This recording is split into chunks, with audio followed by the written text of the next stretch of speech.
군중이 그분을 따랐다. 여환자가 다가와 예수님께 엎드려 절하며 이렇게 말하였다. 주님께서는 하고자 하시면 저를 깨끗하게 하실 수 있습니다. 예수님께서 손을 내밀어 그에게 대시며 말씀하셨다. 내가 하고자 하니 깨끗하게 되어라. 곧 그의 나병이 깨끗이 나았다. 예수님께서는 이렇게 말씀하셨다. 아무에게도 말하지 않도록 조심하여라. 다만 서재에게 가서 내 몸을 보이고 모세가 명령한 예물을 바쳐 그들에게 증거가 되게 하여라. 네, 어느 유치원에서 일어난 일이에요. 실제 상황이에요. 유치원에서는 이제 복음 말씀을 읽어주는 것만으로는 좀 실감이 안 나고 실제로 연극을 해서 그 실습을 한대요. 그러니까 훨씬 더 애들이 깨끗한 영혼들이니까 단순해서 잘 받아들인다는 거예요. 이 나병 환자의 얘기를 2번을 읽어주고 연극을 시킨 거예요. 나병에 걸린 사람, 그리고 예수님의 역할, 이렇게 해서 나병에 걸린 사람은 누구를 할까? 아토피 병에 걸려가지고 손가락 끝 하나만 성하고 나머지는 전부 온몸이 부스럼 덩어리고 아토피 병으로 막 얼굴이 퉁퉁 붓고 눈이 붓고 그러니까 다른 친구들이 야, 넌 눈 어디 있냐 하면서 눈이 퉁퉁 부어 있으니까 그리고 놀려대고 그러니까 얘가 교실을 안 들어가는 거예요. 그래서 그냥 수녀님 말 쫄쫄 따라다니고 수녀님한테 요 성한 손가락 하나를 수녀님하고 손가락을 걸고 쫄쫄 따라다니고 교실을 안 들어가고 그래서 수녀님도 너무 보기가 안 돼가지고 그가 밤에 얼마나 힘들겠어요. 모든 피부병은 밤에 더 성하죠. 근데 이 부모가 신자가 아니요. 근데 얘를 여기 나병 환자로 대역을 시킨 거예요. 그리고 7살 먹은 남자아이를 시켜가지고 예수님 역할을 시킨 거예요. 이제 진짜 뭐 나병처럼 막 얼굴이 퉁퉁 붓고 이런 아토피병 걸린 아이가 나와 있는 거예요. 그런데 맨 그냥 놀려대고 그랬던 이 친구 왕따 시키고 그랬던 친구가 7살 먹은 남자아이가 예수님 역할을 하는데 내가 명하니 깨끗하게 되어라 하는데 처음에는 그냥 무심히했어. 2번, 3번 할 때 얘를 보니까 불쌍한 생각이 드는 거예요. 그냥 막 가슴이 울컥해가지고 눈물을 흘리면서 깨끗하게 되어라 그런 거예요. 그래서 얘가 처음으로 얘들이 나를 놀려대다가 눈물을 흘리면서 그렇게 얘기를 하니까 이 아토피 걸린 아이가 마음이 열리기 시작을 하는 거예요. 그리고 수녀님이 이렇게 얼싸안고 같이 부둥켜 안고 울었어요. 그리고 그 부모가 비신자인데 부모를 초청을 했어요. 그래가지고 아버지 보고 예수님 역할을 하라고 그런 거예요. 근데 아버지도 애가 막 몸이 그러니까 징그러우니까 가까이 오는 걸 꺼려하고 그래서 집에서도 왕따를 시킨 거야, 얘를. 그러니까 마음으로 굉장히 좀 소외되고 상처를 입은 거예요, 얘가. 그게 피부병으로 점점 더 악화가 되는 거예요. 아버지한테 예수님 역할을 시킨 거예요. 엄마도 아빠도 신자가 아니래요. 근데 뭐 성경도 처음 보는 거지. 그러니까 시키니까 한 거예요, 아빠가. 자기 딸을 평소에는 그냥 귀찮아하고 그러는데 막상 예수님의 역할로 깨끗하게 되어라. 2번, 3번째는 아빠도 눈물을 흘리는 거예요. 그러면서 딸을 부둥켜 안고 그러니까 그때서야 이 아이가 아빠도 나를 사랑하는구나 하는 걸 깨달은 거예요. 그래서 같이 부둥켜 안고 한참을 울었어. 그러고 이제 숙제를 수녀님이 내준 거예요. 그날 이런 거를 간단한 기적사와 이런 거를 집에 가서도 9일 기도식으로 9번을 해라. 이렇게 시킨 거예요. 또 애들은 또 시키는 대로 하잖아요. 집에 가서 신자가 아닌 부모 앞에서 이거를 한 거예요. 9번을 반복해 한 거예요. 아빠가 한 번을 하고 엄마가 또 한 번을 하고 그러면서 그냥 계속 부둥켜 안고 그런 거예요. 그동안 소외됐던 이 아이가 점차 이 살이 꾸덕꾸덕해지면서 딱지가 앉기 시작을 하는 거예요. 8개월 만에 완전히 나버렸어요. 싫어야 싫어, 이거는. 수녀님이 운영하는 그 유치원에. 또 하나는, 풍랑잠잠하게 하는 내용이 어디 나와요?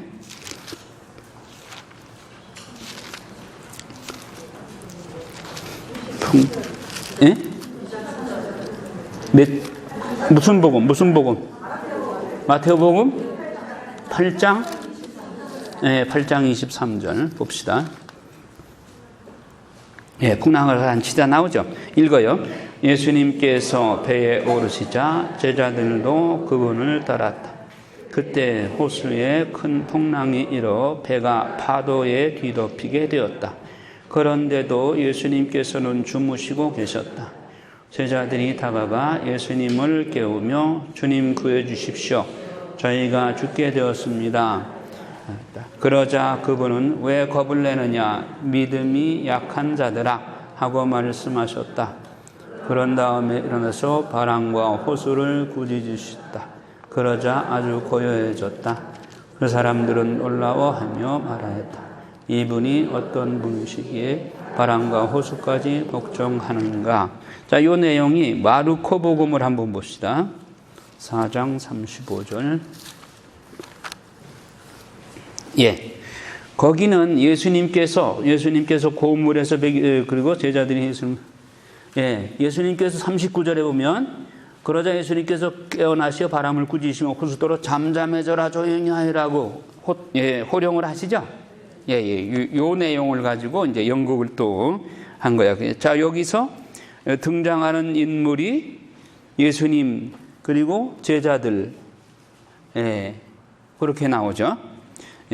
그런데 이제 이거 풍랑을 어떻게 표현을 할까? 수녀님이 스티로폴에다가 그림을 그려가지고 파도 치는 거를 그림을 그려가지고 풍랑을 인격화시켜가지고 한 사람이 풍랑을 들고 막 요동을 치는 거예요, 앞에서.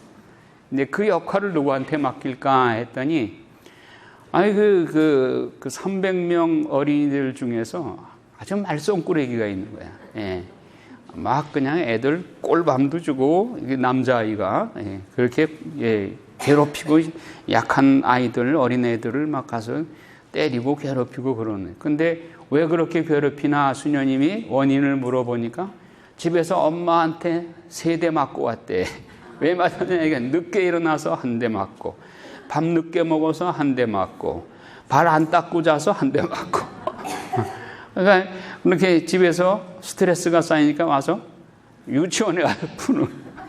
그냥 시집고 돌아다니고 그러니까 다들 힘들어하는 거예요, 걔 때문에. 그래서 누구를 풍랑을 시키가 저 좋은 역할은 서로 하려고 그러는데 풍랑을 누구 시키까? 저 오빠 시키라고. 그래서 얘를 풍랑을 그 스티로폴로 그림 그리는 걸 그걸 들고서 나가서 계속 춤추라 그랬어.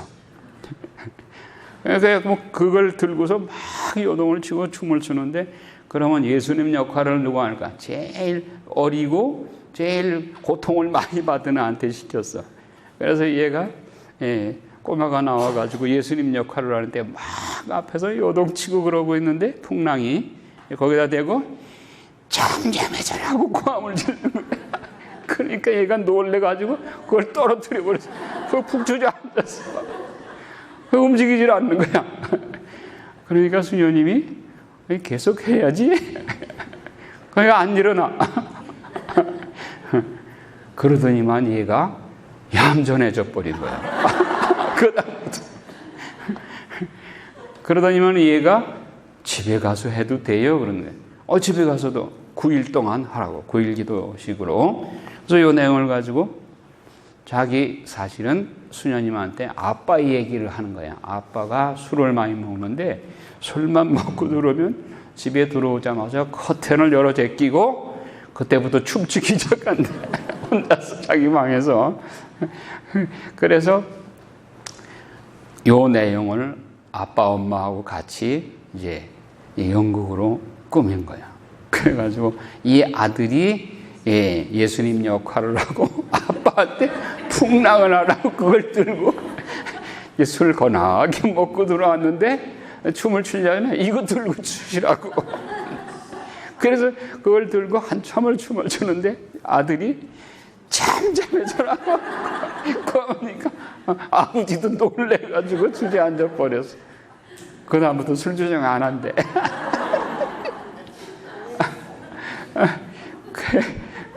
또 한 번은 자 야이로의 딸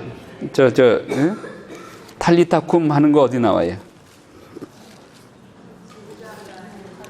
네? 무슨 복음? 마르코 복음 5장. 그렇죠. 야이로의 딸을 살리고 하혈병 부인을 고치시다 나오죠. 예, 거기에 야이로의 딸이 37절부터 보면 베드로와 야고보의 동생 요한 외에는 아무도 당신을 따라오지 못하게 하셨다. 그들이 회당장의 집에 이르셨다. 예수님께서는 소라는 광경과 사람들이 큰 소리로 울며 탄식하는 것을 보시고 안으로 들어가셔서 그들에게 어찌하여 소란을 피우며 울고 있느냐. 저 아이는 죽은 것이 아니라 자고 있다 하고 말씀하셨다. 그들은 예수님을 비웃었다. 예수님께서는 그들을 다 내쫓으신 다음 아이의 아버지와 어머니와 당신의 일행만 데리고 아이가 있는 곳으로 들어가셨다. 그리하여 아이의 손을 잡으시고 말씀하셨다. 탈리타쿰, 이는 번역하면 소녀야 내가 너에게 말한다. 일어나라는 뜻이다. 그러자 소녀가 곧바로 일어나서 걸어 다녔다. 소녀의 나이는 12살이었다. 사람들은 몹시 놀라 넋을 잃었다. 예수님께서는 아무에게도 이를 알리지 말라고 그들에게 거듭 분부하시고 나서 소녀에게 먹을 것을 주라고 이르셨다. 자, 여기에 등장인물이 야이로의 딸이 있고 침대에 지금 누워서 죽어 있죠. 그리고 군중들이 있을 것이고 상여 나가는 그런 군중들도 있을 것이고 또 예수님이 다가가셔서 탈리타쿰 하실 거고, 근데 그렇게 있겠죠. 그럼 야이로의 딸을 누가 할까 그랬더니 전부 저요 손을 드는 거야. 서로 하고 싶다고. 그랬더니 그 꼬마를 하나 시켰더니 야이로의 딸은 뭐예요? 거기서 죽은 채 가만히 있어야 되잖아. 움직이지 말고. 앞에서 저 연극을 하고 있는데 침대에 한쪽 귀퉁이에 가지고 가만히 누워 있어야 되는데 애들이 어떻게 누워 있어요? 뭐 하는 거예요? 난 뭐 해야 돼요? 그러니까 너 실격 내리가. 그래서 다음 해야 되는데 말은 안 하는데 발을 가지고 장난을 자꾸 하는 거예요. 넌 아직 안 죽었어. 실격. 그럼 누굴 시킬까? 그게 이제 조금 자폐증 비슷하게 일체 말이 없고 무표정. 뭐라고 물어도 대답도 안 하고 눈만 껌뻑하는 애가 있대. 그래서 모든 사람이 쟤 시키면 되겠다고. 그래서 걔를 시켰어. 그래 침대에 가서 누워있는데 너무 잘하는 거야. 10분이 지나도 꼼짝 안 하고 완전히 죽었다. 그래서 예수님 역할을 하는 애가 가가지고 소녀야 일어나라 탈리타쿰 하고 그러는데 안 일어나. 이거 진짜 죽은 거 아니야? 그러니까 두 사람이 양쪽에서 받쳐서 이렇게 일으켜 세우는데 일으켜 세워놔도 눈도 안 떠. 그러니까 예수님이 다시 한번 소녀야 일어나라 하고 뭘 준다고 해야 얘가 눈을 뜰 것 같아. 그래서 먹을 것을 갖다 주어라. 그러니까 물을 한 컵 떠가지고 와서 이거 먹어라. 그러니까 그때도 눈을 안 떠. 이거 먹어라. 다시 한번 하니까 주스.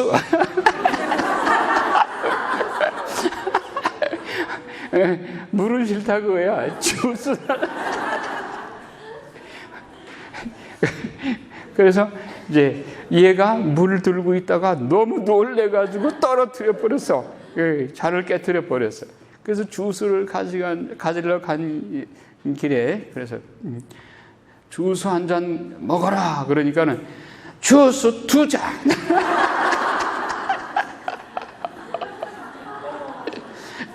두 잔을 벌컥벌컥 마시더니만 맛있다. 말을 비로소 하기 시작한 거예요. 자폐증 환자가. 그 다음부터는 별명이 발통이야, 발통. 말을 시작하다 보면 끝이 없어. 그러니까 이 복음이, 야, 이게 실제로 일어나는구나. 그래가지고 제일 꼬마가, 이것은, 뭐라고 그러더라? 이것은 글자가 아니라 진짜입니다. 글자가 아니라 진짜입니다. 그러는 거예요. 그러니까 성경 말씀이 글자가 아니라 진짜다는 거예요. 여러분, 유치원이나 어린이 가르치는 우리 아가다 자매님은 대천동에서 그 세일 하잖아요. 예? 소년단 레지오 하잖아요. 소년 레지오. 이런 거 한번 실습해 보셔. 실제로 일어나, 이게. 기적이 일어나.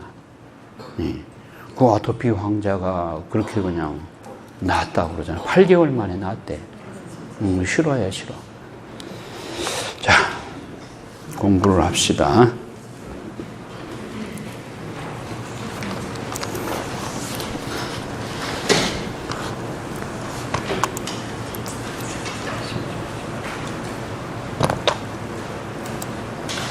왜 안 될까?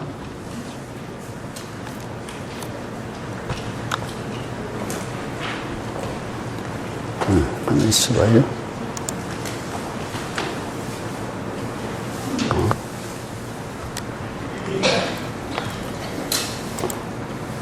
그렇지.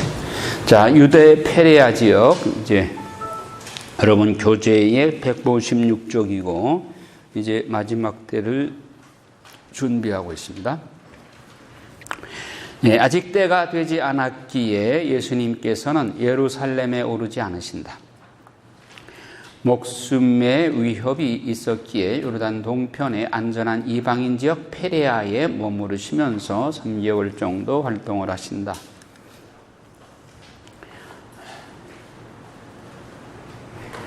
페레아 지역에서 여러분 교재 보면 요르단 건너 베타니아로 가신다 나오죠. 그래서 예수님은 다시 요르단 동편 페레아 지방으로 가셨는데 그것은 예수님이 세례자 요한으로부터 처음 세례를 받은 베타니아다. 페레아에서 가르치신다. 그리고 바리사인들과 식사를 하죠. 이것을 또 시비를 걸죠. 바리사이들이 또 제자도를 가르치시고, 예수님의 제자가 되기 위해서는 누구든지 내게 오면서 자기 아버지와 어머니, 아내와 자녀, 형제와 자매, 심지어 자기 목숨까지 미워하지 않으면 내 제자가 될 수 없다. 누구든지 이제 십자가를 짊어지고 내 뒤를 따라오지 않는 사람은 내 제자가 될 수 없다. 또 죄인들을 받아들이는 것에 대한 불평. 이게 이제 루카복음 15장이 아주 독특하게 루카복음에만 나오는 내용을, 탕자의 비유, 대표적인 거죠. 잃어버린 은전, 또 되찾은 양의 비유, 이런 얘기가 나오죠. 약은 청지기 이야기, 또 죽은 라자로를 살리신.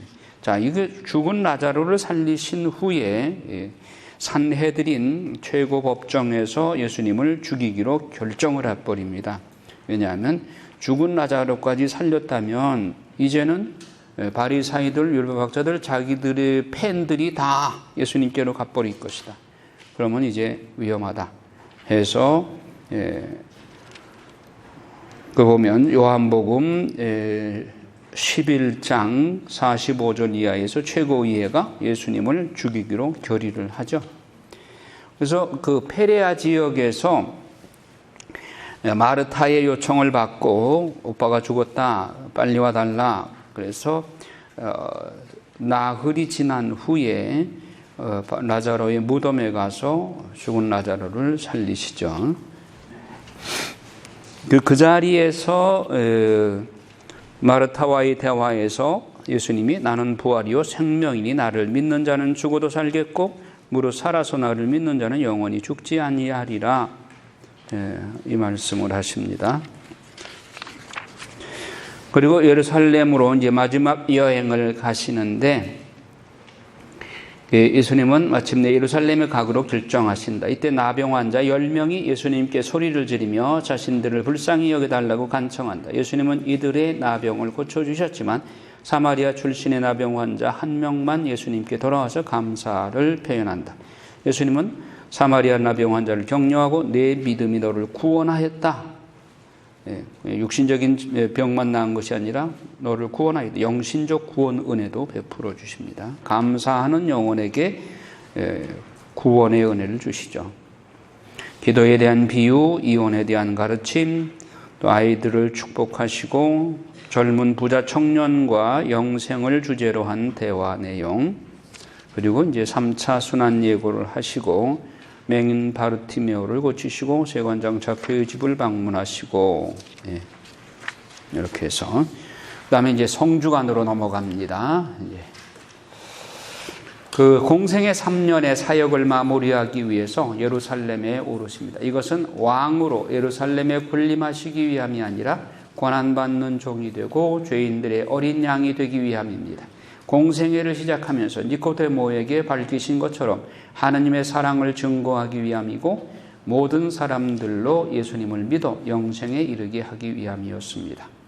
그래서 예루살렘 근방 베타니아에 도착하십니다. 베타니아는 라자로의 집이 있는 곳이죠. 과월절 엿새 전에 예수님은 라자로의 집에 있는 베타니아에 도착하십니다. 그 라자로의 집, 그 베타니아에 가보면 굉장히 커요. 그래서 예수님이 가시다가 오시다가 거기 들려서 많이 쉬시기도 하고 그랬어요. 그래서 라자로의 동생 마르타, 마리아, 막달라 마리아, 요 3남매가 예수님을 각별히 이렇게 모셨죠. 지금도 그 집에 가보면은 정원이 굉장히 넓고 그 집이 커요. 그래서 예수님의 일행, 제자들이 함께 묵을 수 있는 그런 넓은 공간이 있어요. 자, 예수님의 마지막 6일간의 행적, 요거를 보시면은, 자, 처음에 베타니아에 지금 여기 도착하셨죠? 여기 그 라자로의 집 요 근처, 여기서 이렇게 입성을 하십니다. 그 성지 주일날 그 행사하죠. 지금도 베타니아에서 이렇게 겟세마니 쪽으로 이렇게 넘어오는 과정에 호산나 호산나 하면서 빨막가지를 들고 예수님 나귀 타고 입성하시는 그것을 환영하는 그 행렬을 하죠. 자, 이렇게 해서 어디로 가시느냐? 최후의 만찬 드시러 가십니다. 성목요일 밤에 최후의 만찬 드시고 그 다음에 겟세마니 동산으로 올라가십니다. 특별히 세 제자 베드로와 야고보와 요한을 가까이 부르시고 돌을 던지면 닿을 만한 곳에 바위에 엎드려서 성부께 아버지 하실 수만 있으시다면 이 잔을 제게서 거두어 주소서, 그러나 내 뜻대로 마시고 아버지 뜻대로 하소서라고 3번 기도하신 다음에 피땀이 흐르도록 기도하신 다음에 로마 병정들에게 붙잡혀서 어디로 가느냐? 가야파 대사제의 집으로 끌려가죠. 거기에 안나스 대사제, 즉 장인, 가야파의 장인. 지금 대사제는 가야파 사위가 하고 있는데 안나스 촌 대사제가 아직도 실권자이죠. 그래서 예수님께 질문을 하고 그러면서 예수님을 처형해야 된다는 얘기를 하죠. 한 사람이 죽음으로써 우리 백성이 다 구원받을 수 있다면 한 사람이 죽는 게 마땅하지 않느냐, 이런 주장을 하죠. 그 다음에 어디로 끌려가느냐? 가야파가 빌라도한테 넘깁니다. 왜냐하면 예수님을 사형 판결을 자기들이 내리면 군중들의 반대에 몰릴 것 같은 위험 부담이 있으니까 빌라도한테 네가 사형 판결을 내려라 하고 넘기죠. 그리고 사형에 처하도록 압박을 가하죠. 빌라도는 아무리 찾아봐도 예수님이 죽을 죄는 아니야. 그래서 풀어주려고 하지만 유다인들을 선동을 해서 예수님이 정치적인 왕이라고 했다고 하면서 황제에게 거스르는 일이다. 당신이 만약에 이것을 묵과해버리면 당신은 황제를 거스르는 일이 됩니다. 따라서 과거에 그 아켈라오가 군중들의 그 소원에 따라서 쫓겨났죠. 총독직에서. 그러니까 당신도 그걸 면치 못할 것이다 라는 것으로 압박을 가합니다. 그러니까 빌라도가, 또 빌라도 부인이 꿈자리가 안 좋으니까 예수를 풀어주라고 했지만, 그러나 군중들의 소요가 두려워서 빌라도는 사형 판결을 내리는데, 사형 판결도 지금 당장 내리질 않고, 옳지, 여기 헤로데 안티파스 자기 관할 구역이니까, 갈릴리 그쪽 지방이, 그러니까 지금 헤롯이 여기 지금 와 있는 거예요. 과월절에 군중들이 만약에 소요를 일으킬까봐 여기 지금 과월절에는 빌라도도 그렇고 헤로데 안티파스도 여기 와 있는 거예요. 그러니까 빌라도가 헤롯 안티파스한테 보내는 거예요. 헤롯 안티파스가 예수님한테 조롱 섞인 질문을 여러 번 하지만 예수님이 입 다물고 일체 대답을 안 합니다. 그러니까 헤롯이 기분 나쁘니까 이제 자기를 무시한 것처럼 들리니까 빌라도한테 다시 돌려보내. 이렇게 왔다 갔다 하는 거예요. 그 다음에 이제 빌라도한테 최종적으로 이제 사형 판결을 내려라. 우리들에게는 사형 판결을 내릴 권한은 없습니다 하면서 슬쩍 빌라도한테 미루죠. 빌라도는 어쩔 수 없이 사형 판결을 내리고 너희 원하는 대로 해라. 내주죠. 그래서 이제 성금요일 날 십자가를 지고 갈바리아 산을 올라서 여기에 골고타에서 십자가에 못 박혀 돌아가시는 것이죠. 이게 전부입니다. 자, 나귀 타고 예루살렘에 입성합니다. 주일날. 자, 2차 성전 정화가 이제 마태오복음과 마르코복음, 루카복음, 공관복음에는 2차 성전 정화가 나오죠, 뒤에. 예수님은 베파게에서 나귀를 타고 예루살렘에 입성하여 성전을 정화하신 후에 다시 베타니아에 있는 나자로의 집으로 돌아오셨다. 사람의 아들이 영광을 받을 때가 왔다. 과울절 명절에 예배하러 예루살렘 성전에 올라온 사람 중에 그리스인 몇 명이 빌립보를 통해서 예수님을 만나고 싶다는 뜻을 전했다. 예수님은 일을 하시고 사람의 아들이 영광스러울 때가 왔다. 밀알 하나가 땅에 떨어져 죽지 않으면 하나를 그대로 남아있고 죽으면 많은 열매를 맺는다. 자기 목숨을 사랑하는 사람은 목숨을 잃을 것이요 이 세상에서 자기 목숨을 미워하는 사람은 영원한 생명을 얻을 것이다 하고 하셨다. 또 열매 없는 무화과를 저주하시다. 다음날 예수님이 베타니아에서 나오실 때 잎사귀만 있고 열매를 맺지 못한 무화과 나무를 보셨다. 예수님은 무화과를 저주하시면서 이렇게 말씀하셨다. 이제부터 영원토록 사람이 내게서 열매를 따먹지 못하리라. 자, 이 이야기는 전에 말씀을 드렸죠. 무화과가 한 해에 5차례 열리는데 처음에 열리는 무화과를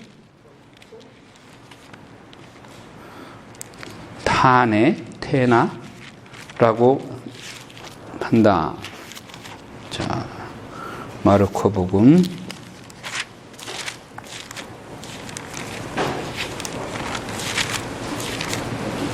11장 12절. 첫 무화과 열매를 파게를 그러죠. 베트는 집, 파게. 무화과 첫 번째 열리는 무화과 열매예요. 그 무화과 열매는 못 먹어요. 그러니까 상품성이 없어. 먹기는 먹는데 시장한 사람이 그냥 따 먹어도 괜찮은. 그래서 그것을 파게라고 그런다. 그런데 그것을 따내고 두 번째부터 상품성이 있어요. 그것을 테나라고 해요. 테나. 그러면 첫 번째 파게가 안 열린 나무는 볼 것도 없이 테나도 안 열리는 거예요. 그러니까 예수님께서 지금 무화과 철이 아닌데 그 나무를 저주하신 것은 파게가 하나도 없기 때문에 그 다음에 테나도 안 열릴 것이다. 그래서 저주하신 것이다. 지난번에 제가 말씀드렸죠. 예. 자, 그래서 저주를 하고 그 다음날 아침 지나가다가 제자들이 보니까 뭐가 나무가 뿌리채 말라버렸어요. 예. 지금 날이 가물어가지고 산에 나무들이 많이 말라 죽는데 유부화가 나무가 그렇게 저주를 받고 말라 죽은 거예요. 하루 아침에. 예. 그래서 제자들에게 말씀하시기를 하나님을 믿어라. 내가 진실로 너에게 말한다. 누구든지 이 산도로 들려서 저 바다에 빠져라 하면서 마음속으로 의심하지 않고 자기가 말하는 대로 이루어진다고 믿으면 그대로 될 것이다. 자, 예수님의 권위에 대한 종교 지도자들의 마지막 질문 공세와 예수님의 답변. 예수님이 성전 안을 거니실 때에 대사제와 율법학자들과 장로들이 예수님께 와서 무슨 권위로 이런 일을 하는가를 물었다. 그러자 예수님은 그들이 배척한 세례자 요한의 권위가 하늘로부터 온 것인지 사람에게서 온 것인지 역질문을 하시자 그들이 대답을 못해. 왜? 세례자 요한이 만약 하늘로부터 왔다고 그러면 왜 반대했느냐? 그렇게 반문이 나갈 것이고, 그러면 하늘로부터 오지 않았다고 그러면 군중들한테 얻어맞을 것 같아. 그러니까 모르겠습니다 하고 대답해. 그럼 나도 대답하지 않겠다. 예수님이 그러시죠. 가이사랴에게 바치는 세금 논쟁. 자, 우리가 세금을 바쳐야 옳습니까? 바치지 말아야 됩니까? 이것도 아주 진퇴양난의 질문이죠. 예, 바치라고 그러면 로마에 아부하는 것처럼 보일 것이고, 바치지 말라고 그러면 로마에 항쟁하는 것이 돼버리고, 진퇴양난이에요. 그러니까 그들에게 동전안을 가져와 봐라. 보니까 앞에는 황제의 상이 새겨져 있는 거예요. 자, 황제의 것은 황제에게, 카이사리의 것은 카이사리에게, 하느님의 것은 하느님께 바쳐라. 얼마나 지혜로운 말씀이에요. 그들이 꼼짝 못했죠. 자, 부활에 대한 논쟁. 부활을 믿지 않는 사두가이파가 질문을 하는데, 일곱 형제가 있었는데 괴상한 질문 하잖아요. 첫째가 자식 없이 죽어서 둘째가 형수를 데리고 살았고, 일곱 형제가 다 그렇게 자식이 없다면 그 여자는 부활 후에 누구의 부인이 될 겁니까? 이게 사두가이들이, 부활을 믿지 않는 그들이 빈정거리면서 예수님한테 이런 질문을 한 거예요. 예수님이 뭐라고 대답하셔요? 천국에서는 시집가고 장가가는 일이 없다. 바리사이 율법학자가 찾아와서 모든 계명 중에 첫째 가는 계명이 무엇입니까? 하니까 예수님이 신명기 6장 4절을 인용하면서 한 분이신 하나님을 마음과 목숨을 다하고 힘을 다해서 사랑하라. 그리고 내 이웃을 내 몸과 같이 사랑하라. 그러자 그는 옳으신 말씀입니다 라고 동의하고 천주사랑과 이웃사랑이 모든 번제물과 희생제물보다 낫다고 말하자 예수님은 그가 슬기롭게 대답하는 것을 보시고 너는 한나라에 멀리 있지 않다. 가까이 있다. 실천해라 그거죠. 아는 것만 가지고는 천국에 가까이 문 앞에 와 있긴 해도 문 앞에 들어가려면 실천해야 되는 것이죠. 성전 파괴이고 올리브산에서 예수님은 하루 종일 각계각층의 종교 지도자들과 설전을 마치고 성전에서 나오셨어요. 이때 제자들이 석양이 비친 성전의 돌들을 보며 감탄사를 연발하자 예수님은 제자들에게 성전 파괴에 대한 충격적인 예언을 하신다. 돌 하나도 첨놓이지 않고 무너져 내리리라. 종교 지도자들이 예수님을 죽이기로 합의를 합니다. 과월절을 이틀 앞두고 대사제와 율법학자들은 예수님을 잡아 죽일 방도를 모색하지만 밀란을 우려하여 되도록 과월절은 피하기로 잠정 합의를 합니다. 자, 마리아 막달레나가 예수님께 향유를 붓는 이야기. 예수님이 베타니아에서 나병 환자 시몬의 집에 계실 때에 한 여자가 향유 한 옥합을 가지고 와서 식사하시는 예수님의 머리에 붓는 돌발 사건이 벌어집니다. 이를 보고 유다는 값비싼 향유를 허비한 여인을 비난하지만 예수님은 곧 있을 자신의 죽음과 그에 따른 장례와 연결시키면서 여인의 행동을 칭찬하였다. 이 여자가 내 몸에 이 향유를 부은 것은 내 장례를 위하여 함이다. 온 세상에 복음이 선포되는 곳마다 이 여자의 한 일도 전해져서 이 여자를 기억하게 될 것이다. 그래서 우리도 노래를 불렀잖아요. 이 여자에 대해서. 안 했어요? 자, 사랑하는 연인을 위해서 아까운 것이 있습니까? 아까운 마음이 든다면 그 사람에 대한 사랑이 없는 거예요. 부족한 거예요. 그리고 창피한 게 있습니까? 사랑하는 사람을 위해서 만나는 일들은 창피한 것이 없습니다. 그리고 아까운 것도 없어요. 그러니까 이 여인들은 죄녀라는 것을 누구나 다 아는데 그 많은 군중을 해치고 예수님한테 돌아와서 그리고 300데나리온 어치면은 얼마냐?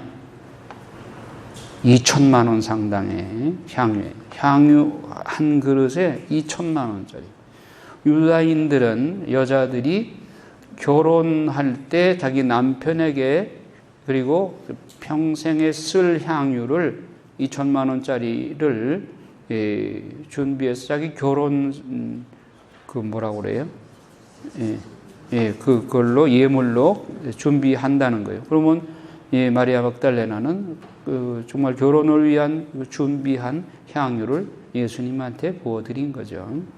아까운 것도 없고 또 창피한 것도 없습니다. 그래서 이런 열정이 그러니까 마리아 막달레나에게는 마음속에 불타는 열정이 있었어. 근데 그 열정이 신앙 안에서 예수님을 만나게 되면 하나님께 대한 사랑의 열정으로 바뀌죠.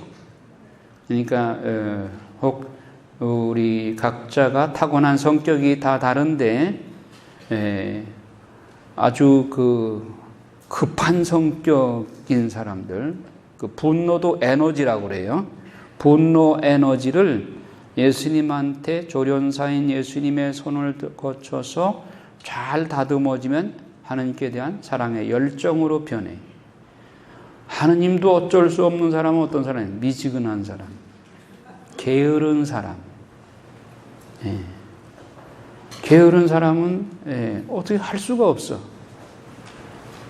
수도생활도 마찬가지인 것 같아요. 좀 열정이 있어야 되는데 그 열정이 다듬어지면 하나님께 대한 사랑으로 이렇게 바뀌게 되는데 게으르고 나태하고 아무것도 하기 싫어하고 그런 사람은 참 하나님도 어쩔 수 없는 것 같아요. 하나님이 인간을 강요하지 않으시죠. 자, 그래서 마리아 막달레나 얘기, 유다의 배반과 과울절 만찬. 유다가 배반을 모의하다.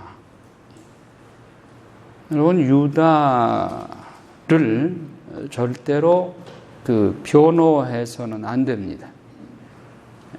휴머니즘 또 하나님의 자비와 사랑을 강조하는 나머지 설마 유다를 영원 무궁토록 지옥불에서 고생하게 하겠느냐, 건져주실 것이다.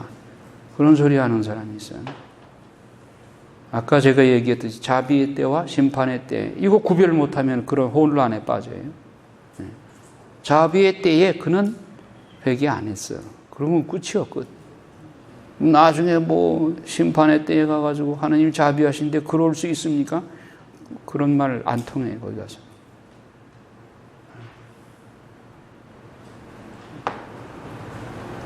그리고 사이비 종교의 그 지도자들, 즉 하나님을 거역하고 정면으로 도전하고 자기가 신이라고 주장하는 그런 사람들이 가장 심한 하층부 지옥에 떨어지게 돼요.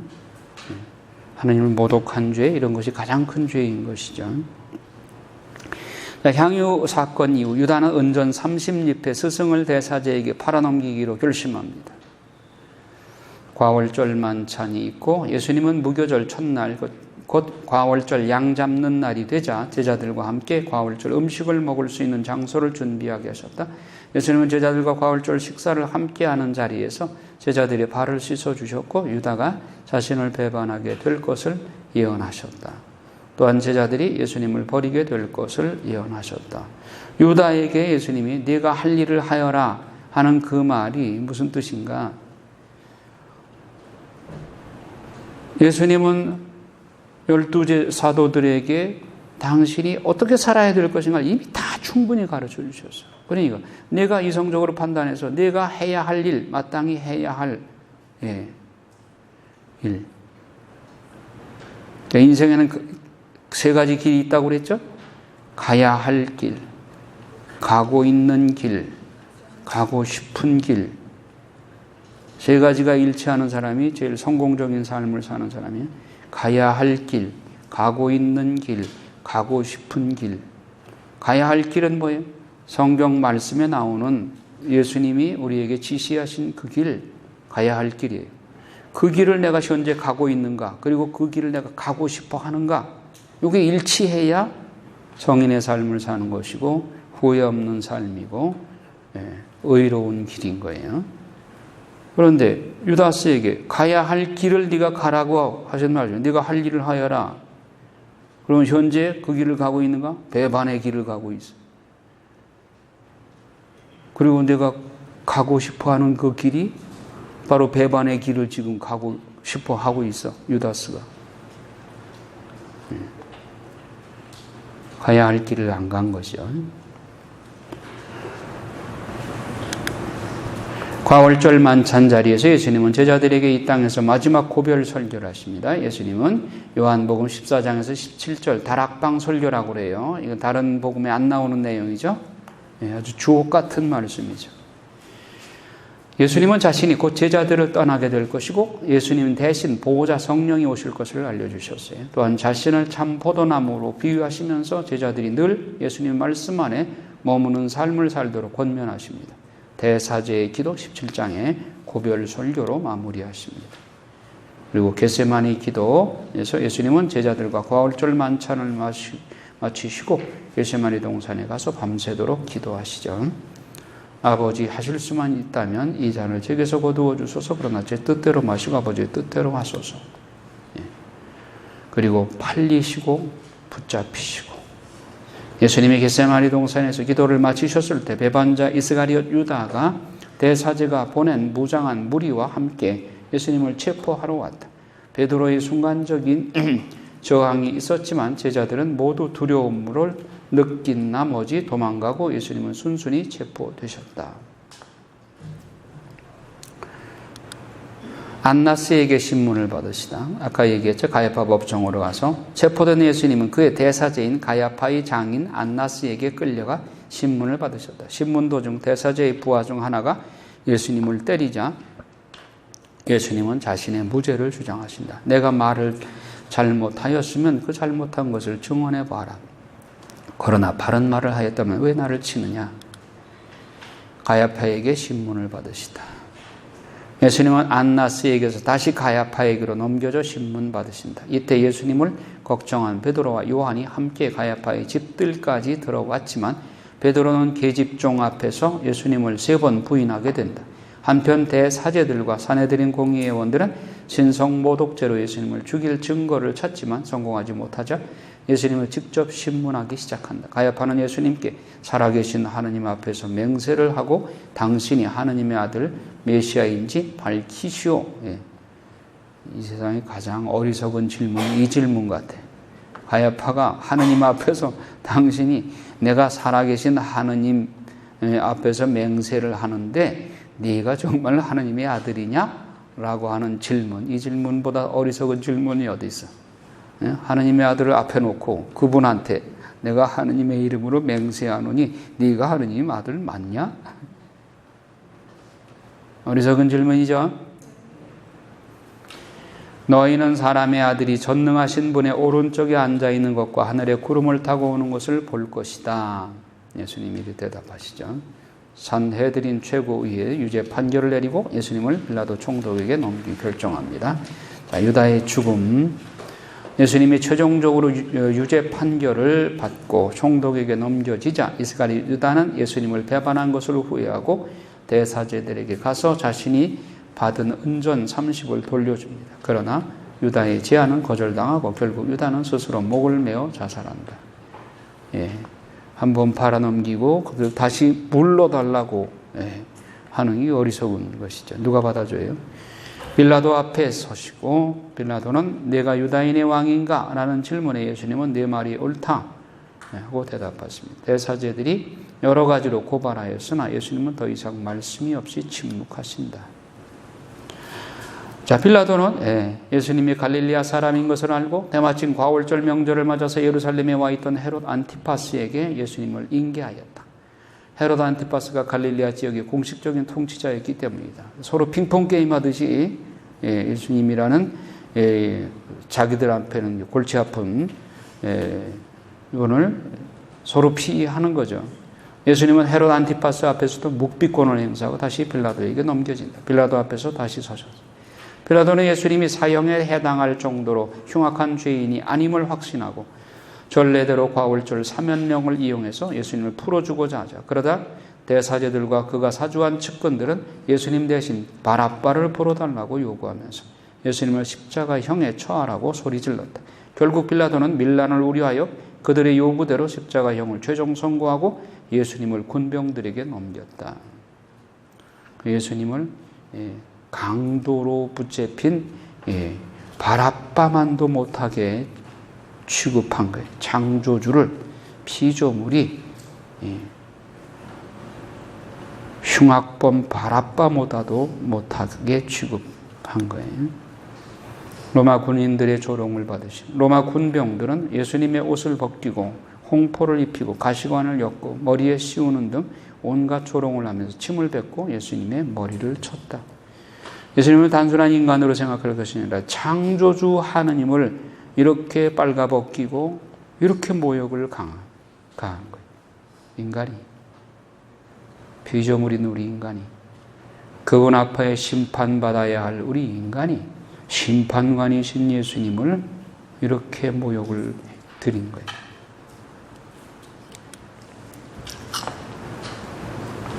여러분, 임금의 목이 잘리는 것이 더 고통스럽습니까? 아니면 임금의 명예가 훼손되고 모욕당하는 것이 더 큰 고통입니까? 네. 창조주가 이 땅에 오셔서 그분이 5480대의 매를 맞으신 것도 인간으로서 생각할 수 없는 끔찍한 일이요. 육신적으로 당한 고통. 그러나 그 마음으로 내적으로 받으신 고통, 창조주가 피조물로부터 그렇게 모욕당하고 온갖 수모한 능욕을 당한 것, 그 내적 고통, 이거는 외적인 고통으로는 비교가 안 되는 고통인 거예요. 이것이 루이사 피카레타를 통해서 드러나고 있어요. 그 이전에는 그냥 외적 고통을 주로 묵상을 했어요. 그러나 지금은 내적 고통은 그보다 비교할 수 없이 컸다고 하는 것을 드러내고 있어요. 그 내적 고통은 비유로 말한다면 인간의 수많은 세포로 형성되어 있는데 그 세포 하나하나마다 십자가가 그려질 만큼 그렇게 참혹하고 고통스러웠다는 거예요. 자, 십자가를 지신 로마 군병들은 조롱을 마친 후에 홍포를 벗기고 예수님을 십자가에 못 박기 위해 끌고 나갔다. 도중에 키레네 사람 시몬에게 잠시 예수님을 대신하여 십자가를 지게 하고 예수님은 골고타 언덕으로 향하는 십자가의 길을 걷게 된다. 십자가 위에서 처음 3시간, 오전 9시에 예수님은 십자가에서 못 박히셨고, 요거는 마르코 복음에 이렇게 나와요. 그 위에는 유대인의 왕이라는 죄명패가 놓여있다. 예수님의 좌우에 2명의 강도가 함께 십자가에 처형을 당했다. 지나가는 무리는 예수님을 향해 손가락질하며 조롱을 퍼부었다. 아, 성전을 헐고 사흘 만에 짓겠다는 자야, 네가 너를 구원하여 십자가에서 내려와 봐라. 모르면 차라리 입 다무는 게 나아. 알지도 못하면서 이런 소리 했으니까 그 말에 대해서 자기가 책임져야 돼.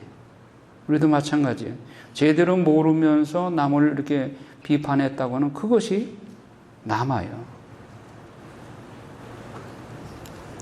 자, 유다인들이 얼마나 말로써 죄를 짓고 그 자기들이 맹세한 그것에 대한 갚음을 받는가 한번 보세요.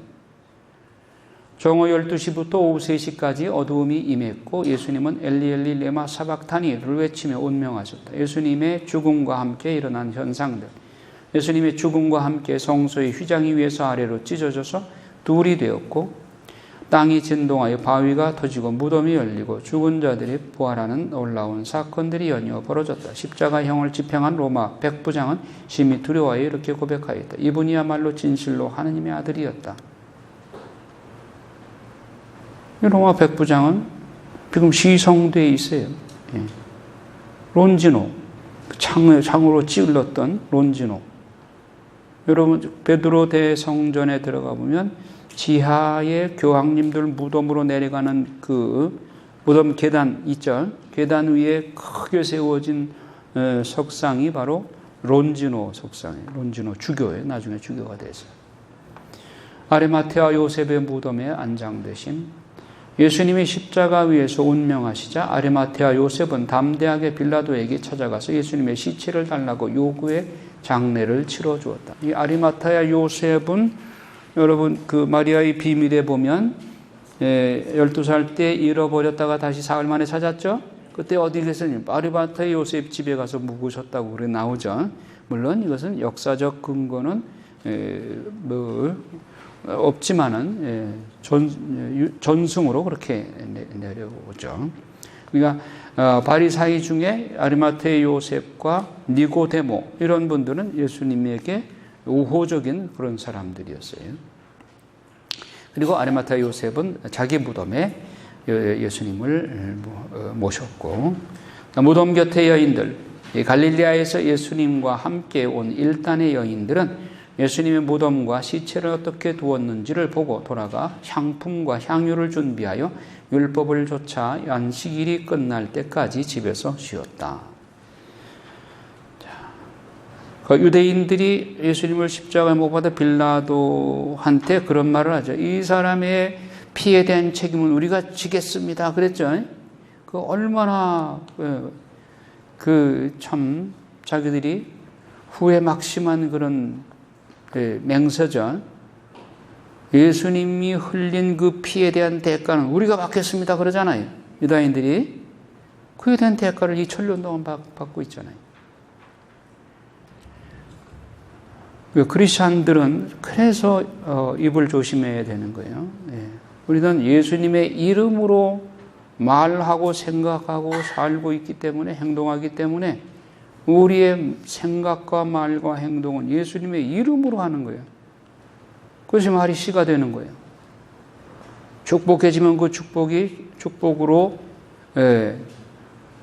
화하게 되고 저주를 하게 되면 그 저주가 열매를 맺는 거예요. 그러니까 자녀들에게 절대로 화가 나더라도 이 복받을 녀석아 하고 해야지 이 망한 놈아 그러면 망해. 9시 뉴스 보다가도 뉴스 볼 때 뭐 화나는 일이 많죠. 그냥 생각에 그러면 저 복받을 사람을 위해서 기도합니다. 회개의 은혜를 주십시오 하고 기도하시란 말이에요. 저주하지 마시고.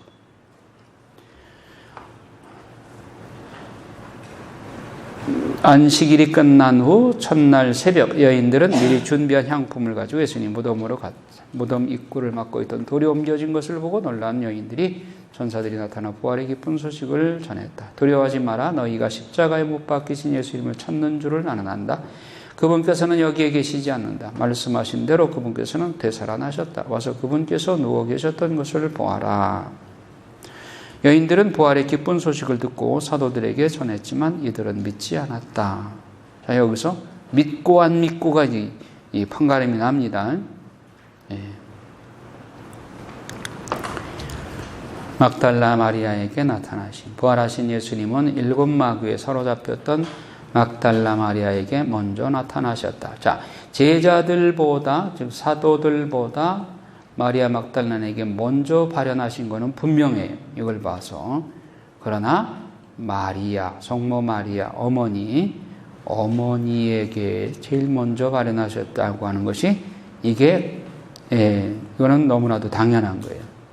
예수님이 당신 어머니한테 먼저 방문을 하시지 막달라 마리아에게 먼저 가시지 않죠. 성경상으로 이렇게 나오지만은 그러나 다른 전승들에 의하면 그 루이사 피카레타의 동정 마리아라는 책에 보면 성모님은 예수님의 부활 현장에 같이 계셨다고 나와요. 그리고 설령 그렇지 않더라도 예수님이 발현하신 후에 성모님께 먼저 방문하셨다. 그것이 논리적으로도 맞고 여러 면으로 봐도 맞죠.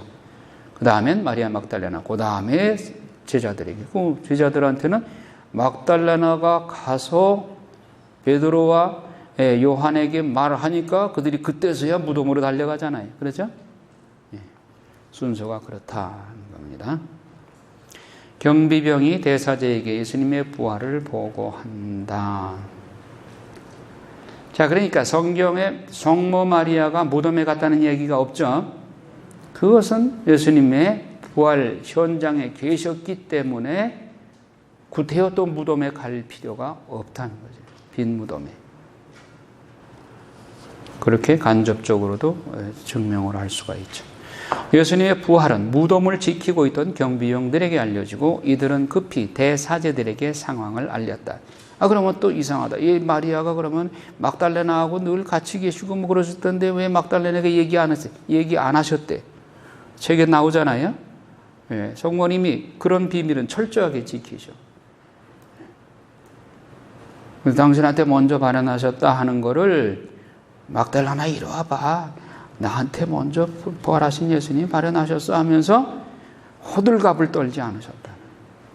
그것은 언젠가 밝혀질 것이고 그것은 하느님의 신비에 하느님이 필요하시면 당신이 나한테 말하라고 하실 필요가 있다면 나한테 그런 말씀을 주셨을 텐데 그런 말씀 안 주셨고 또 당신이 적당한 때에 적당한 시간에 당신이 알아서 하시겠지. 그리고 성모 마리아는 늘 비밀을 지키고 침묵하셨던 거죠. 예수님의 부활은 무덤을 지키고 있던 경비병들에게 알려주고 이들은 급히 대사제들에게 상황을 알렸다. 원로들은 급히 모여서 군인들에게 돈을 많이 줘 제자들이 밤에 와서 예수님의 신체를 훔쳐간 것을 입을 맞추었다. 자, 아까 요 지옥의 3층 구조에서 보면 이 사람들은 거짓말한 사람들이죠. 어디를 갈까? 하층에 가야 거짓말한 죄 하층에 간다 말이에요. 성경에까지 나온 거짓말쟁이들이니까. 그리고 돈 주고 뇌물 주고 다 그랬잖아요. 뇌물 준 사람이나 받은 사람이나 다 하층에 들어가는 거지.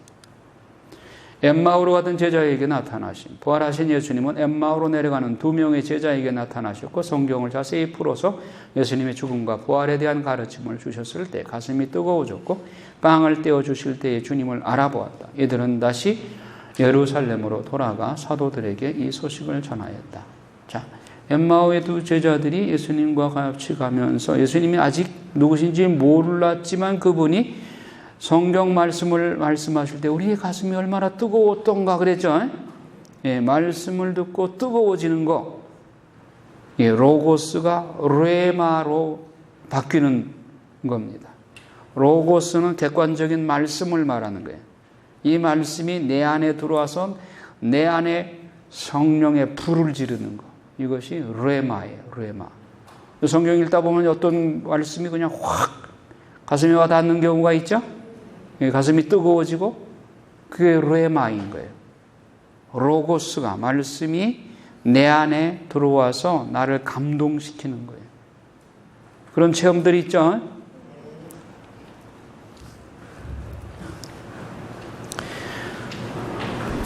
그런 때는 또 성모님처럼 침묵을 지키시는 거예요. 아멘 하시면 얼마나 좋아. 예수님의 죽음과 부활에 대한 가르침을 주셨을 때 가슴이 뜨거워졌고 빵을 떼어주실 때 주님을 알아보았다. 이들은 다시 예루살렘으로 돌아가서 사도들에게 이 소식을 전하였다. 엠마오로 갈 때는 폐잔병처럼 터덜터덜 걸어가다가 예수님의 말씀을 듣고 예수님의 부활한 모습을 알아본 후에는 공둥공둥 달려가서 마라톤 선수처럼 뛰어갔어요. 그래서 사도들에게 전했어요. 기쁜 소식을. 놀란 제자들에게 나타난 평화의 인사를 나눴다. 예수님은 부활의 소식을 듣고서도 믿지 못하는 제자들에게 나타나서 평화를 전하고 그들과 함께 식사도 하시면서 부활에 대한 확신을 심어주셨다. 토마스에게 나타나십니다. 요한복음 20장 이 내용은 상당히 중요한 의미를 지닙니다. 요한복음의 의도와 그리고 요한복음이 방향 제시를, 믿음의 신자 생활의 방향 제시를 하는 내용이라고 할 수 있어요. 예수님은 8일 후에 다시 토마스 사도에게 나타나서 평화를 전하고 눈으로 보고도 부활을 믿지 못하는 토마스에게 손을 내밀어 옆구리를 만지도록 하심으로써 그의 믿음을 강하게 하셨다. 믿지 못하던 토마스의 입에서도 부활하신 예수님에 대한 확신의 고백이 나왔다. 나의 주님, 나의 하느님. 여러분, 토마 사도 이전에 예수님을 나의 하느님이라고 고백한 사람이 있어요? 베드로는 스승님은 하느님의 살아계신 하나님의 아들 그리스도이십니다. 그렇게밖에 고백 못했어요. 예수님을 하느님이라고 고백한 사람은 토마스가 처음이야.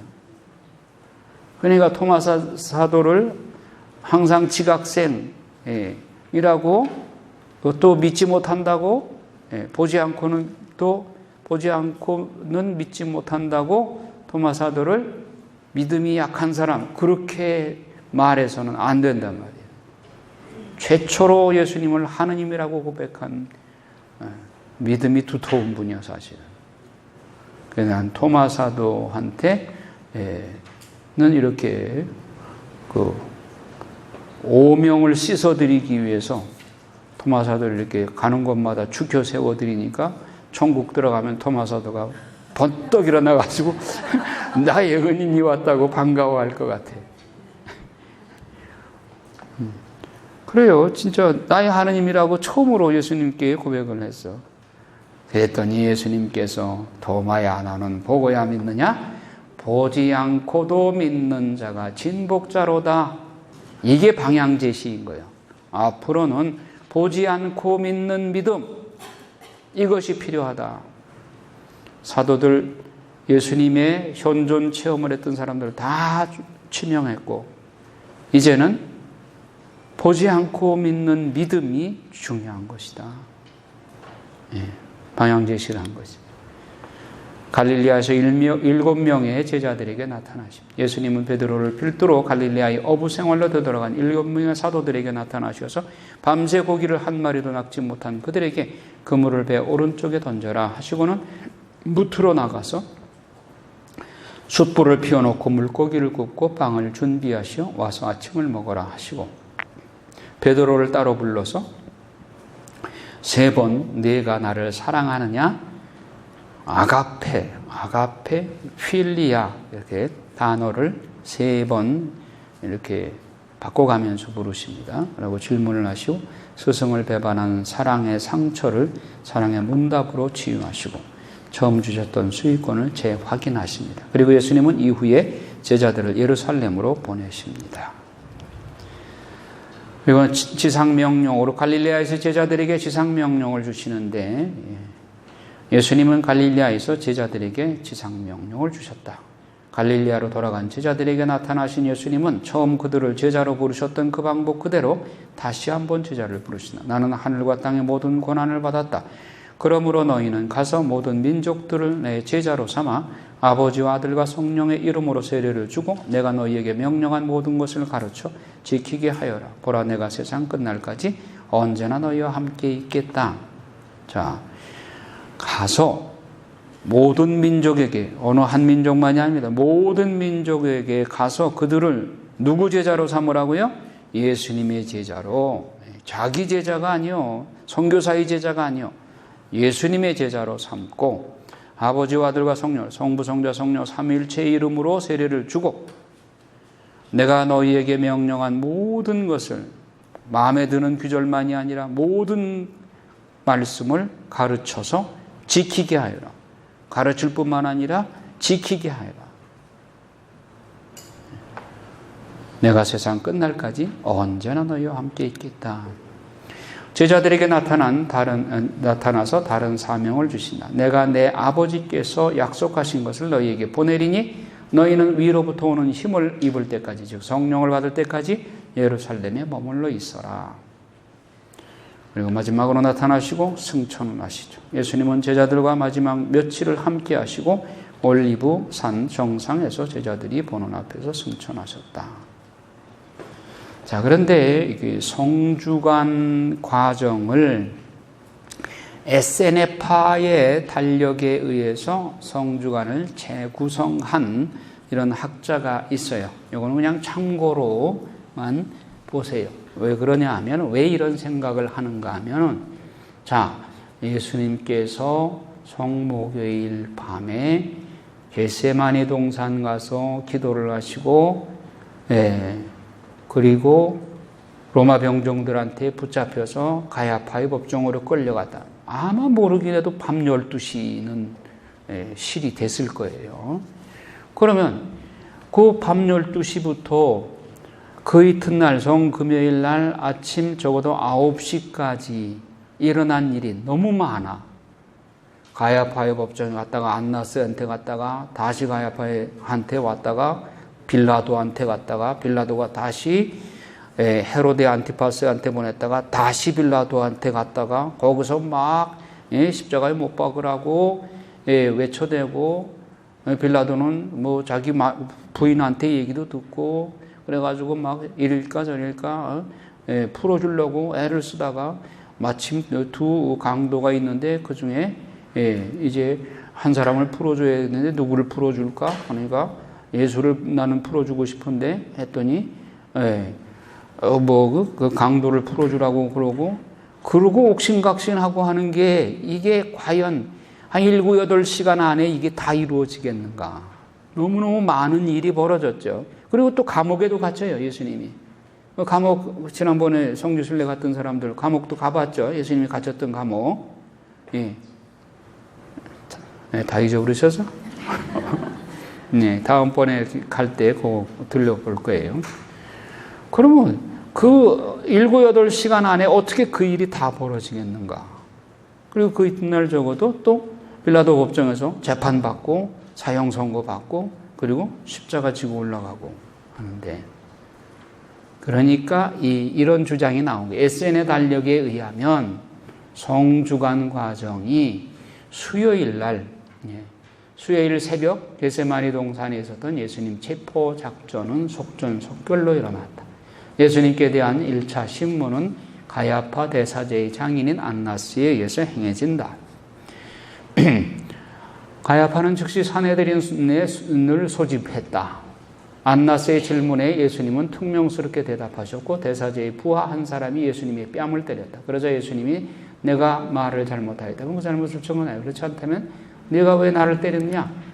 한편 요한과 베드로는 예수님이 끌려간 가야파의 집까지 쫓아갔지만 베드로는 예수님을 3번 부인했다.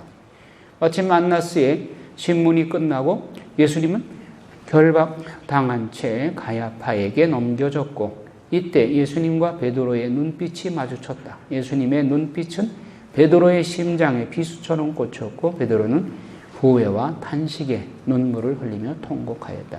그래서 베드로의 그 통곡한 성당, 갈리깐뚜 성당이라고 그러죠. 다구름 성당. 그래서 그 성당 꼭대기에 보면 수탉이 이렇게 새겨져 있죠. 가야파의 법정. 저녁이 되어 가야파는 이튿날 아침 소집할 산헤드린 준비를 마치고 예수님에 대한 신문에 들어간다. 몇 명의 증인이 나섰지만 일치하지 않았다. 예수님은 묵비권을 행사하신다. 밤새 이루어진 신문에 이렇다 할 증거물이 나오지 않았다. 다음날 산헤드린에 소집되기 전 결정적인 증거를 찾아야겠다고 생각한 가야파는 직접 신문을 한다. 너는 아무 대답도 없느냐? 이 사람들이 너를 치는 증거가 어떠하냐? 예수님이 여전히 묵비권을 행사하자 가야파는 단도직입적으로 질문하기를, 내가 살아계신 하느님의 이름으로 맹세하여 묻노니 내가 하느님의 아들 그리스도인가? 하느님의 이름을 내건 가야파의 질문에 예수님도 더 이상 침묵하지 않고 분명히 대답하기를, 너희는 사람의 아들이 전능하신 분의 오른쪽에 앉아있는 것과 하늘의 구름을 타고 오는 것을 볼 것이다. 이 말은 당신이 그리스도이시라는 것을 선포하신 말씀이다. 가야파는 신성모독죄의 확증을 얻었다. 그래서 옷을 찢으며 이제 우리에게 무슨 증인이 더 필요하겠는가? 여러분도 하느님을 모독하는 말을 듣지 않았습니까? 여러분의 생각은 어떻습니까? 하자 그들도 모두 예수님께서 사형을 받아 마땅하다고 단죄하였다. 그들은 가야파와 한통속이었다. 예수님은 새벽 동이 틀 때까지 가야파의 집 지하 감옥에 갇혀 있어야 했다. 이거예요. 새벽 동이 들 때까지 가야파의 감옥에 갇혀 있었다 그러잖아요. 목요일 새벽이 밝아왔다. 가야파가 소집한 사내들인 회의를 위해서 의원들이 모여들었다. 71명 중 친가야파 최소한 필요한 23명만 모였다. 하지만 예수님께 호의적인 바리사이파 두 사람은 소문을 듣고 이날 공회에 참석했던 것으로 보인다. 아리마테아 요셉과 니고데모이다. 이들은 사두가이파의 친가야파와 짜고 결정하는 음모에 대해서 이의를 제기하였다.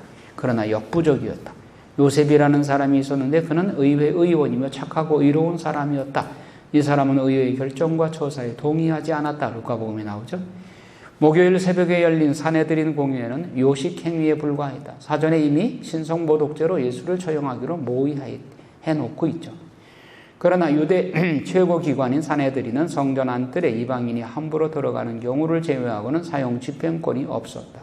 가야파는 예수 사건을 유대 총독인 빌라도에게 넘겨 로마법에 따라 처리하는 것으로 마음을 바꾸었다. 그것은 가야파가 예수 사건을 자기들이 감당하다가 예수를 지지하는 군중들의 폭동이 두려웠기 때문에 로마 총독의 결정으로 사형 처리를 따넘기려는 속셈이기도 하다. 사형이 확정된 후 예수 사건은 문서로 작성되어 유대 총독 빌라도에게 전달되었다. 이 소문은 예루살렘 시내에 빠르게 퍼져나갔고 배반자 유다는 스승에 대한 배신의 자책감에서 때마침 성전에서 나오는 가야파 일행에게 예수를 판 대가로 받은 은전 30립을 돌려주고자 했다. 가야파 일행도 이를 거절하자 유다는 그들에게 동전을 던져버리고 나가서 흰놈 골짜기에서 내려와 자살하고 한다. 한편 유다 총독 빌라도는 과월절을 맞아 예루살렘에 와 있었다. 평상시에는 헤롯 대왕이 만든 신도시 가이사리아 호화로운 왕궁에서 살았고 과월절이 되면 예루살렘으로 몰려드는 백성들의 폭동의 우려가 있어 로마 총독은 특별 근무를 하곤 했다. 빌라도는 부인과 함께 헤롯 왕궁에서 유숙했을 것이다. 전날 중요한 죄인의 신문이 있다는 말을 들은 빌라도는 아침 일찍 법정에 모이도록 통고한 후 법정이 있는 마카비 왕궁으로 향했다. 사내들인 파수꾼은 예수를 대사제 가야파의 집에서 빌라도의 법정으로 인도해왔다. 이후 공의회원들이 속속 도착하였다. 그러나 이들은 다음날 있을 과월절 식사로 인해 이교도의 공간인 빌라도 법정으로 들어가기를 꺼려했다. 부정탈까봐.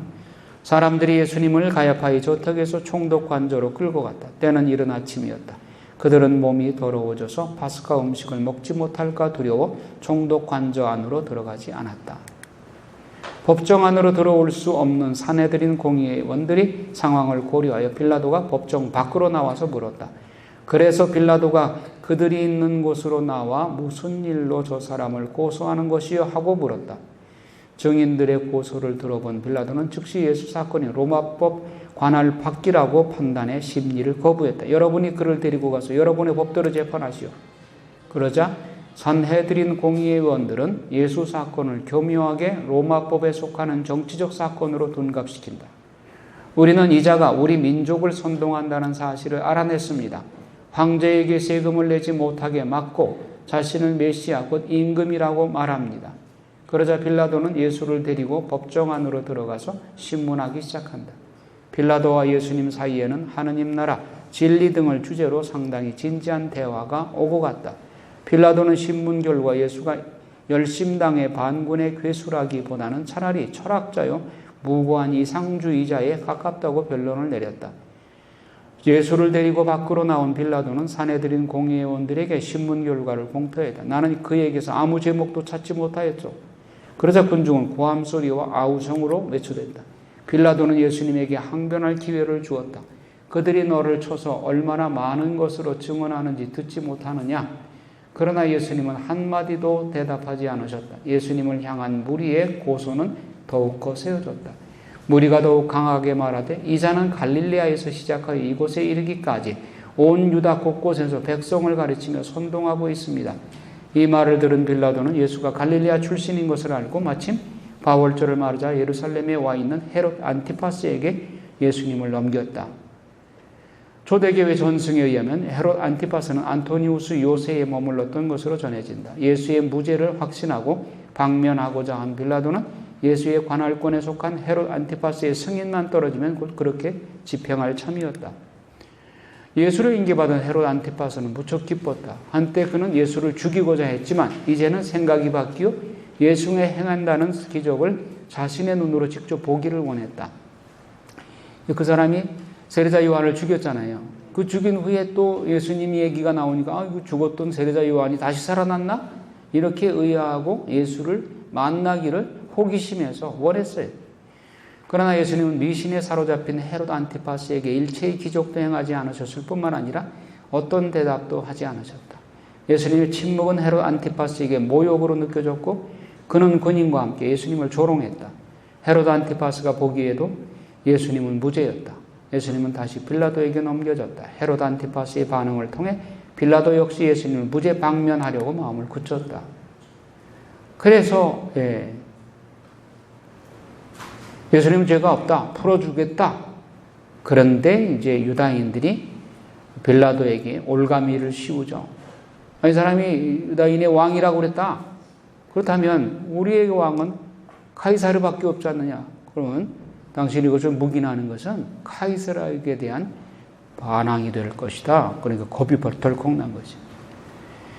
자, 사내들인 대표들이 과월절 사면 문제를 들고 나온 것이다. 과월절 명절에 백성이 원하는 죄수 한 명을 방면해 주는 과월절 사면의 대상으로 예수님과 바라바가 거론되었다. 시간이 늦어 이 문제를 내일로 미루고 예수님은 다시 마카비 왕궁 지하 감옥에 갇혔다. 감옥에 또 갇혔어요. 이튿날 아침이 밝았다. 이들은 니산월 14일로 유다인들에게는 가장 바쁜 날이었다. 아침에는 전날 모아둔 집안의 누룩을 성전에서 보내는 신호에 따라서 일제히 태우는 예식을 거행한다. 저녁에는 성전에서 율법에 따라 도살한 과월절 약을 먹는 과월절 만찬을 준비해야 했기 때문에 대다수 유대인들에게는 이날이 가장 바쁜 날이다. 빌라도가 법정에 있는 재판석에 앉아 과월절 사면을 논의하려고 할 때 헤롯 왕궁에 있던 아내가 사람을 보내어 꿈 이야기를 전해주며 예수님을 해롭게 판결하지 말라고 부탁했다. 빌라도는 아내의 말을 듣고 예수를 무죄 방면할 계획을 다시금 확고히 한다. 그러나 상황은 반대로 전개되었다. 예수님의 대적자들이 밤새 바라바를 풀어주라고 외쳐대라고 선동꾼 무리들을 보섭해 놓았다. 빌라도가 과월절 사면으로 누구를 원하느냐고 물었다. 사내들인 대표단은 바라바를 택하였다. 그렇다면 예수는 어떻게 처리하는 게 좋겠느냐? 적대자들이 큰 소리로 십자가에 못 박으시오 외치랬다. 빌라도는 난감했다. 그런데 사내들인 대표들은 로마 총독의 아킬레스건을 건드렸다. 이 사람을 놓아주면 총독께서는 황제의 친구가 아니오 누구든지 자기가 임금이라고 자처하는 자는 황제에게 대항하는 것이오. 당신 목이 위태로워질 것이오. 이렇게 겁을 준 겁니다. 이 말은 자칭 왕이라고 주장하며 로마의 반역을 꾀한 열심당의 수괴를 풀어주는 것은 그 반역에 동조하는 것과 마찬가지라는 일종의 협박이었다. 당시 티베리우스 황제는 영모의 기미만 보여도 일벌백계를 위해 처참하게 잔인하게 응징하였다. 사내들인 대표단과 더 이상 실랑이를 벌이다가는 자칫 자기의 목도 날아갈 참이라고 느꼈다. 빌라도는 결국 적들에게 굽히고 예수에 대해 사형 언도를 내리고 만다. 누가 예수님을 죽였는가? 예수님을 신성모독죄로 몰아 사형을 언도한 사내들인 공의회는 소수의 사두가이파가 중심이 된 모임이다. 사내들이든 구성한 주요 종파는 바리사이파와 사두가이파였는데 일부 바리사이파는 예수님께 호의적인 반응을 보였고 예수님도 그들과 식탁교제 등 우호적인 접촉을 가졌다. 니고데모와 아리마테아 요셉은 공식적인 제자 그룹에는 속하지 않았지만 예수님의 사역에 상당한 지지를 보인 바리사이다. 니고데모는 주 29년 막절 때 예수님을 지지하는 변론을 했고 주 30년 예수님의 십자가 처형 후에는 장례를 위한 침향과 모략 100리트라를 가지고 왔다. 아리마테 요셉은 십자가에 처형된 예수님의 시체를 가져다가 자신의 가족을 위해 준비해둔 무덤에 장사 지냈다. 바리사이들은 종종 예수님을 초청해 식탁 교제를 가졌다. 어떤 바리사인들은 헤로데 안티파스가 예수님을 죽이려고 한다는 정보를 예수님께 알려주며 즉시 피신할 것을 권하였다. 이 바리사이 중에는 예수님께 친예수님파도 있었죠.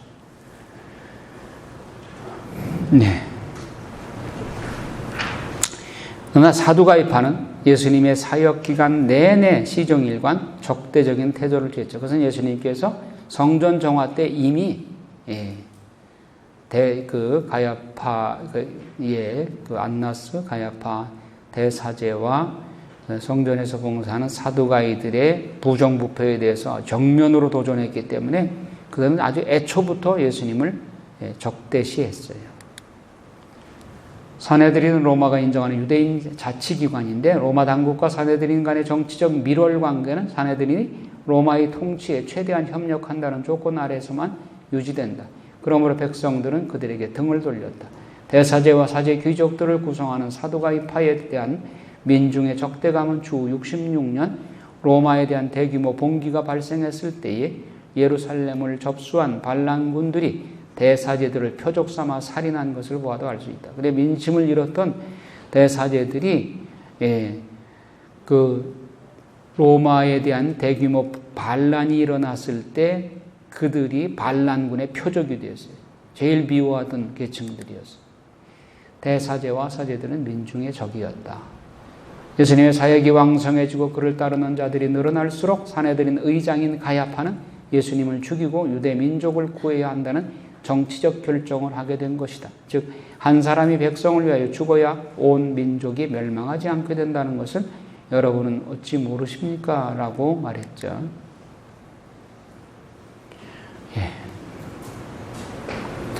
네, 보기에 따라서 다른데 성지주일에 호산나로 예수님을 환영했잖아요.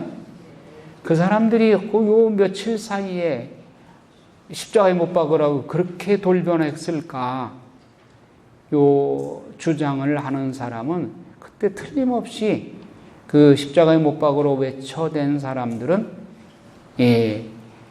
사두가이파의 사주를 받은 사람, 정말 매수당해가지고 그렇게 깡패 집단을 동원해서 예수님을 십자가에 못 박으라고 외치라고 매수된 사람들, 소수의 불량배들이었을 것이다. 이렇게 추정을 하는 거죠.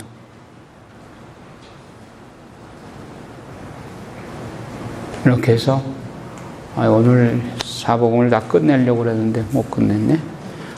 요한복음과 그리고 공관복음을 특징들을 다음 시간에 이렇게 보도록 하겠습니다. 일단은 예수님의 생애에 대해서는 이렇게 일단락을 짓고 요한복음과 사복음서에 대해서 다음 시간에 마무리를 짓겠습니다. 영광이 성부와 성자와 성령께 10분 후에 미사 봉헌합니다.